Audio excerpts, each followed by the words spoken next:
And God is not by any means finished with the Jewish people, but right now they need to get saved just like everybody else does, by the blood and the cross of Jesus Christ. They need to receive Him as Messiah.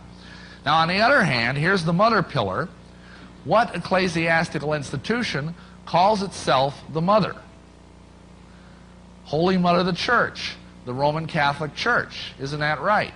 So we've got here apostate Catholicism on the other side.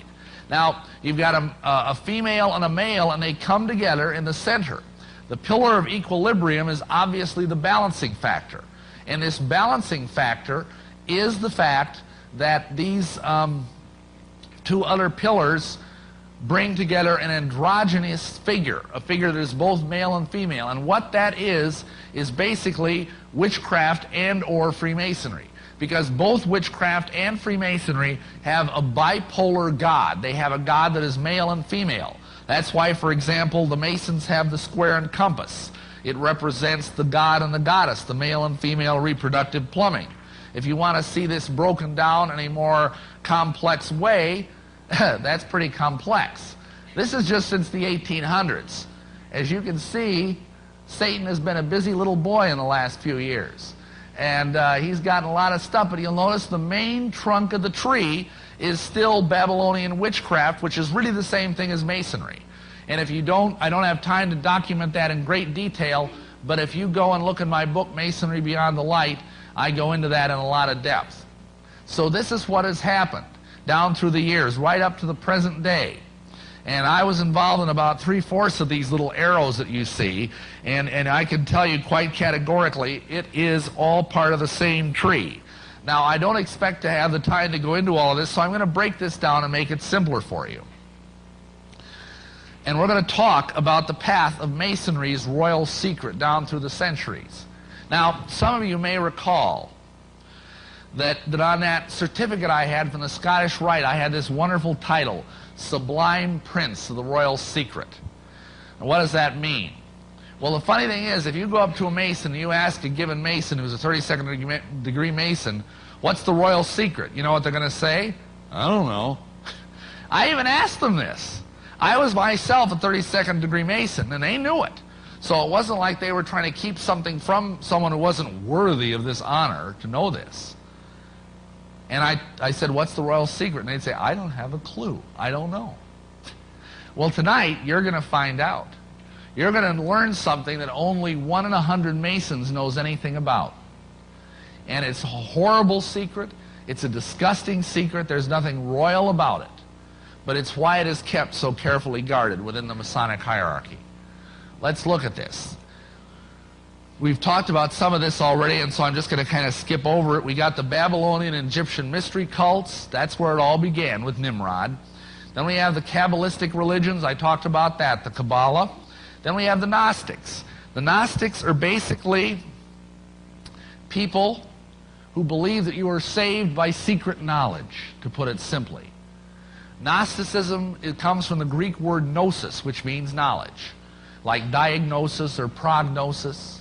And what they believed is that Christianity, as it is constituted in the Bible, is far too simple. It's a Greek heresy off of the truth of Christianity. And what it means is that you have to go through all sorts of elaborate rituals and details and deal with archons and aeons and logos and all these different things in order to receive salvation.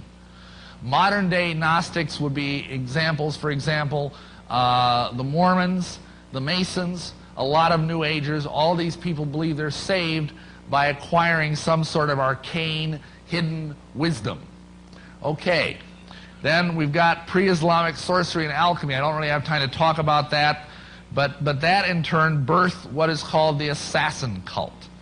Now, some of you may have heard of this. There was a group that came out of Orthodox Islam that was called the Ishmaelians. It was like a splinter group. And these Ishmaelians were a small but powerful heresy. And one of their chief leaders was a sheikh by the name of Hassan-i-Sabah. And this guy led a group that was called the Hashishim. Excuse me, that's where we get our word assassin, is from the Arabic word Hashishim. Now, why were they called Hashishim? Because the word means eaters of hashish. Now, most of you probably have heard of hashish. I hope none of you have tried it, but maybe some of you have. I certainly had my share in my day. Hashish is a powerful form of marijuana, a distillation of its chemically active ingredient delta-9 tetrahydrocannabinol, which is called THC for short, and it's what gives marijuana its hallucinogenic properties. So if you take hash, or as it's called colloquially, you get quite a buzz off it. And how this guy worked, he is kind of the father of the modern day conspiracy. He was the father of modern day espionage. And he was the first programmer, the first mind control operator. And this is what he did. If someone wanted to join his group, he knew he needed elite warriors because he had all of Islam arrayed against him. And if any of you have studied Islam, you understand that it has a very interesting approach to soul winning. You come up to someone and you say, "You're going to become a Muslim?" If you say no, I'm going to cut your head off. That's how they worked. That is called jihad, holy war. That's why to this very day you will find certain Islamic factions that will think nothing of blowing themselves and dozens of other people up in what they believe is a service of their God, Allah. And so what happens is they believe if they die in jihad, in holy war, they will go straight to Islamic paradise. Now what's Islamic paradise like? Well, in the days of this Hassan, what you had was the belief, first of all, there were no women in heaven. Sorry, no women. Because women didn't even have souls. That's why even to this very day, women are treated very badly in the Islamic faith. Beyond that, when you died, you would go to a place called paradise, where you could do all the stuff you weren't allowed to do as a Muslim. You could eat pork, you could drink wine, and there were these beautiful angels called ouvrez that looked just like Playboy centerfolds, and they would minister to your every whim throughout eternity. And this is the Islamic paradise.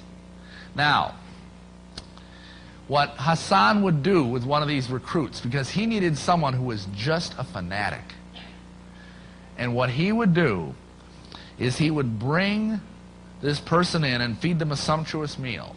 And the meal would be laced with copious amounts of hashish. In other words, he'd get the guy really stoned. I mean, we're talking seriously stoned here.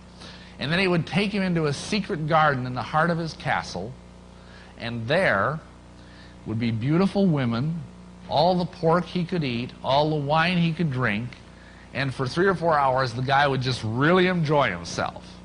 And then he would bring him back when he started coming down off the trip. And he would sit him in the chair and he would say, "I have taken you to paradise. I have that power. If you serve me in jihad and die in my service, you will go straight to paradise for all eternity." What do you think the guy said? "Where do I sign up?" You know. And these guys were total fanatics. I mean, he was famous for doing things like he'd have 10 of them line up on a wall, he'd snap his fingers and they'd jump in unison 1,000 feet to their deaths, grinning all the way, because they were dying in his service and they knew they would go straight to paradise. That's mind control, pure and simple. And it didn't stop there. He also invented the idea of the mole. Not the little critters that dig up your lawn, but an agent, an espionage agent who was hidden deep within the enemy organization, and then when they were needed, they would be called upon to do something. The story is told about a particular person, a caliph. Now, a caliph was like a religious leader in medieval Islam who also was a general.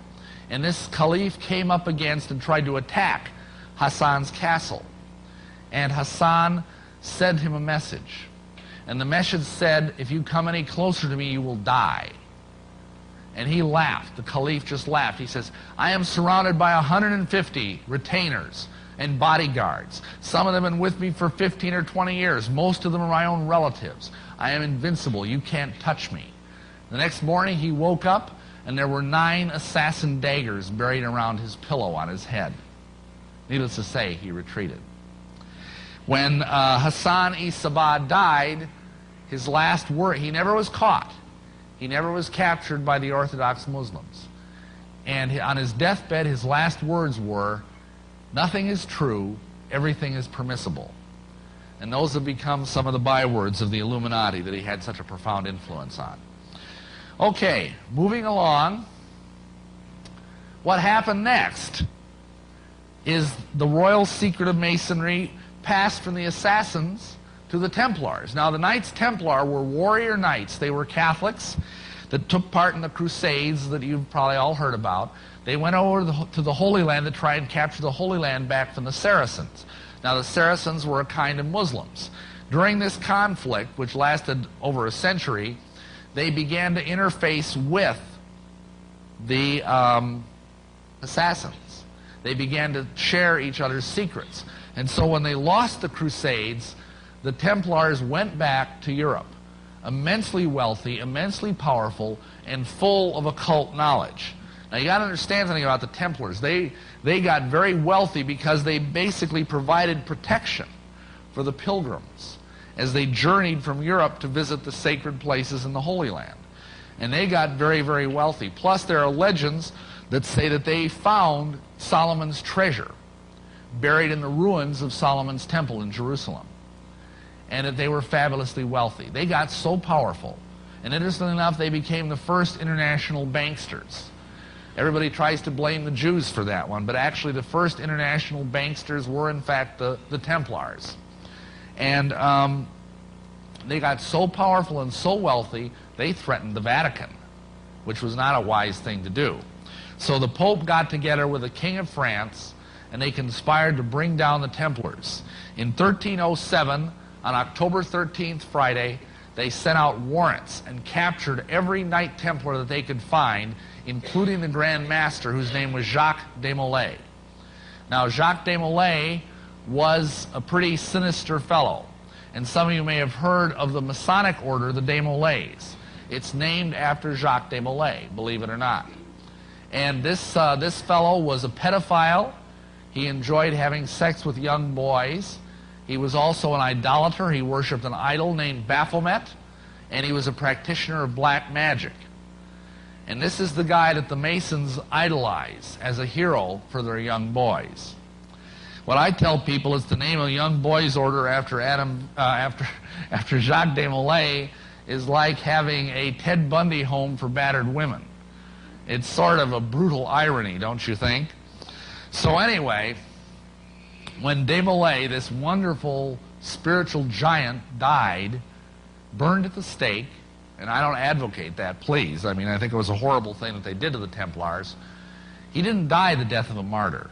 He wasn't like Stephen and said, you know, Lord, please forgive them. He cursed them. He cursed the Pope, and he cursed the king, and he said within a year they would both be dead. And within a year they both were. Now, whether that's because he was a powerful sorcerer, or whether it was because there were assassins who did the job for him, we don't know. So, nobody knows what happened to the treasury of the Templars. It vanished. And the best guesses that we have is that it went up to Scotland, where it was hidden, along with some remnants, because there are vestiges of Templar culture up in the Highlands of Scotland that go back to the 1400s. The next thing is, about 100 years later, along came the Rosicrucians. They had the same secret. Some people say that they were just a resurfacing of the Knights Templar under a different name. After that, just 34 years later, we have Ignatius Loyola and the Jesuits. Now, Ignatius Loyola was a Spanish knight, and he got hit in the leg with a cannonball and had to go through a lengthy convalescence. During that time, he had some sort of conversion experience and decided, this sounds familiar, I know, he wanted to start an order of warrior monks, elite warriors that would protect the Pope and would serve the Catholic Church unwaveringly. He came up with a name for this order. He called it Los Illuminados. Now, if any of you speak Spanish, you know that name means the illuminated ones. However, the Pope didn't like that name, and so they changed the name to the Society of Jesus. What's interesting